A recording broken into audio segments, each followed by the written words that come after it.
En el Ministerio de Cultura hay dos políticas que tienen que ver directamente con el campo de la comunicación. Hay más, como todas las políticas de fomento al cine, pero hay dos que están publicadas, están escritas y que ustedes, yo voy a dejar unos libros acá, estos no son Albeiro para rifar, sino que son para dejarlos a la corporación.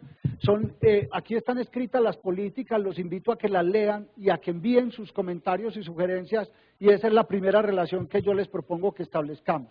Es decir, que Corpaín y que los comunicadores del Oriente Antioqueño le ayuden al Gobierno Nacional, al Ministerio de Cultura, a fortalecer sus políticas públicas de comunicación. Ningún Ministerio de Cultura de América Latina tiene las políticas públicas escritas, publicadas y en discusión. Nosotros las tenemos y queremos someterlas a discusión con los colegas y con la sociedad. Hay dos, una es la política de comunicación para la inclusión y otra la política de fomento a la cultura digital. Dale a la siguiente, por favor. Hay un contexto que es el que inspira esas políticas y que parte de la siguiente premisa. El Ministerio de Cultura reconoce que el problema fundamental de comunicación de la sociedad colombiana es la fuerte tradición de exclusión de esa sociedad. Fíjense que hay un planteamiento muy interesante porque no estamos hablando de medios de comunicación todavía, sino que estamos hablando de comunicación de verdad. ¿Cuáles son los problemas de comunicación? Los problemas de comunicación se encuentran es en la cultura, no en los medios. Los medios lo que hacen es reflejar o fortalecer o estimular cosas que están en la cultura. Y por eso hemos apostado por una política de comunicación para la inclusión. Si fuera el Ministerio de Cultura de Suiza, lo que diríamos es que nos íbamos a dedicar a difundir el arte. Pero como no estamos en Suiza, sino en Colombia, que es una sociedad con una fuerte tradición de exclusión, hemos dicho la apuesta tiene que ser por la inclusión, por temas como los que el PNUD viene manejando con muchísimo acierto hace muchos años en todo el país, en campos de comunicación, con el liderazgo de Viviana y de muchos otros, como el de la equidad, el reconocimiento de la diversidad, la aceptación de la pluralidad, etc. La siguiente, por favor. Hay una creencia popular errónea que los comunicadores que estamos aquí sabemos que es errónea, pero que muchas veces los directivos de las instituciones no la entienden, y es que existe la creencia popular de que la comunicación es un proceso mediante el cual hay un emisor que le envía un mensaje a un receptor y que el receptor, por el solo hecho de recibir ese mensaje, obedece. Todos los que estamos casados sabemos que eso no funciona así, en ninguna parte, ni en los medios, ni en el matrimonio, ni con los hijos, ni nada. Porque afortunadamente pasa una cosa, y es que el receptor es un ser humano que vive en un mundo cultural y por lo tanto tiene unos previos que le sirven para interpretar, decodificar o criticar el mensaje y darle un sentido al mensaje. Y esos previos todos son la cultura, o sea que para nosotros formular una política de comunicación en el campo cultural quiere decir formular una política pública de comunicación, y punto. El Ministerio de Comunicaciones se encarga de regulación, se encarga de los medios, se encarga del espectro, se encarga de las cosas técnicas, la Comisión de Televisión regula ese medio, nosotros promovemos procesos de comunicación en el campo cultural, es decir, procesos de comunicación que tienen sentido en la vida de las personas. Entonces estamos proponiendo más bien una cosa que es más o menos así, que creo que hay un primer punto de encuentro. Cuando uno mira lo que se ha hecho en el Oriente Antioqueño, yo estoy seguro de que los procesos más exitosos en comunicación tienen que ver con esta idea. Son exitosos porque se hicieron una pregunta antes de enviar el mensaje, y es, ¿quién es el receptor? ¿Yo con quién me quiero comunicar? ¿En qué mundo vive? ¿Qué lengua habla? ¿Qué tiene sentido para él?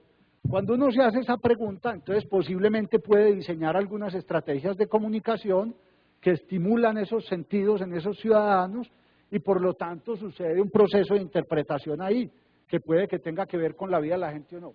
Voy a poner un ejemplo. Cuando se estaba haciendo el plan estratégico de Antioquia decíamos, hay que ponerle un nombre al plan estratégico de Antioquia, porque el plan estratégico de Antioquia no se puede llamar así para los ciudadanos. El plan tiene que hacerle una invitación concreta de futuro a los ciudadanos. Y en Antioquia se hizo ese ejercicio y se propuso un nombre que fue la visión, lo de seremos la mejor esquina de América. Ahí ya hay una invitación, puede que muchos no estén o no estemos de acuerdo, pero al menos ahí hay un mensaje que busca tener algún sentido para la gente. Esto es particularmente importante porque si no, nosotros lo que hacemos, y los comunicadores lo sufrimos todos los días, es hacer mensajes y hacer medios y hacer boletines y pancartas y enviarlos, y nos quedamos muy contentos porque los recibió mucha gente, pero no sabemos si eso tuvo sentido para la vida de esas personas o no, y no sabemos si incluso no sabemos si esos mensajes fueron diseñados a partir de la vida de esas personas. Entonces, estamos proponiendo romper ese esquema y yo creo que ese es un reto también en el oriente antioqueño. Es en todo el país, pero también en el oriente antioqueño. Ese esquema según el cual todos lo hemos sufrido, el directivo le dice a uno, envíate ese mensaje y uno supone que por enviarlo ya está completado el proceso de comunicación. Ahí no hay proceso de comunicación, hay una tarea técnica de enviar unos mensajes que puede que sirvan o no. Como van viendo, para nosotros el asunto no es de plata, de falta de plata, también es de falta de plata, pero es de comprensión.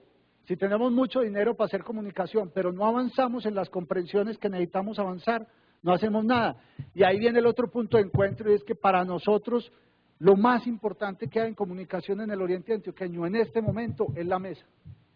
O corpaíno esto. Y que los comunicadores se sienten con los directivos y con las instituciones a pensar la comunicación y a diseñarla, es lo más importante, porque si uno no genera las comprensiones en la sociedad, no avanza. Con apoyo del PNUD, en Nariño hemos intentado hacer un proceso similar que es también un ejemplo para el país, que es la Alianza de Comunicación y Cultura de Nariño. Allá había mucha plata para hacer comunicación y se sentaron los que tomaban las decisiones a decir un momentico, ¿qué vamos a hacer con esta plata? En vez de responder radio, prensa, no sé qué, van a decir, bueno, ¿qué le queremos decir al mundo? Y cuando uno se hace esas preguntas empieza a generar discusiones que sí son discusiones de comunicación. La siguiente. Voy a pasar más rápido porque sé que se están aburriendo y como veo que no se están riendo de mis chistes, entonces me deprimo y peor. En la política que ustedes van a leer hay un capítulo que habla de la incidencia en la comunicación sobre las culturas, en plural. Cuando uno habla del oriente antioqueño, cuando uno está en el Ministerio de Cultura, una de las cosas muy interesantes que le pasa es que empieza a ver todas las regiones como uniformes. Entonces dice el oriente antioqueño y se imagina todo el mundo igualito. Una de las cosas más interesantes de la comunicación desde los territorios es que le pueden mostrar al país su propia diversidad, no solo su biodiversidad, sino también todas las formas de expresión de la diversidad que hay en Oriente. Y que no solamente es que se la muestren entre ustedes, sino que se la muestren al mundo, y eso hoy, gracias a la tecnología, es posible. Entonces, ahí hay unos planteamientos sobre las formas de legitimación de los mensajes que yo les pido, como les decía, que nos ayuden a alimentar y a fortalecer. Pasar la siguiente, por favor. Hay otro capítulo que habla de la relación entre la comunicación y la inclusión.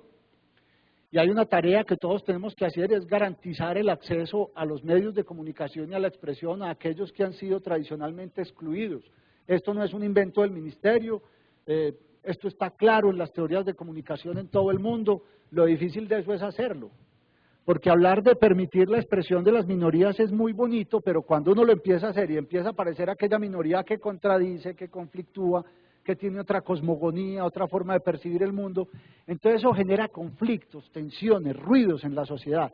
Y a uno a veces le parecería mejor que no hablaran y que solamente se escuchara una voz. Ahí no hay comunicación. Ahí hay un proceso de envío de mensajes y eso, pero eso no es, al menos no es comunicación en una perspectiva democrática. Bueno, otro capítulo habla de las intenciones del Ministerio de Cultura en el campo de comunicación. Lo que nosotros creemos que le compete a un Ministerio de Cultura en el campo comunicativo es apoyar a las comunidades todas, no solo a las comunidades territoriales, sino también sectoriales, para que se fortalezca en ellas este tipo de cosas. La participación de los ciudadanos en la definición de los propósitos comunicativos de la sociedad, la creación de contenidos y no solo el consumo. En este campo Colombia tiene un reto grandísimo. Les voy a contar solamente un ejemplo. Nosotros asesoramos a la Comisión de Gobierno que seleccionó el estándar de televisión digital terrestre. Y ahí aprendimos una cosa, que lo que va a pasar con la televisión colombiana es que se van a abrir un montón de canales más adjudicados por el Estado. Pero si no hay realizadores de televisión colombianos capaces de alimentar con contenidos propios esos canales, lo que vamos a ver ahí es programación extranjera. Y eso culturalmente implica un sacrificio importante. La política de protección de los realizadores y de las realizaciones colombianas de televisión existe, pero los realizadores están haciendo otras cosas.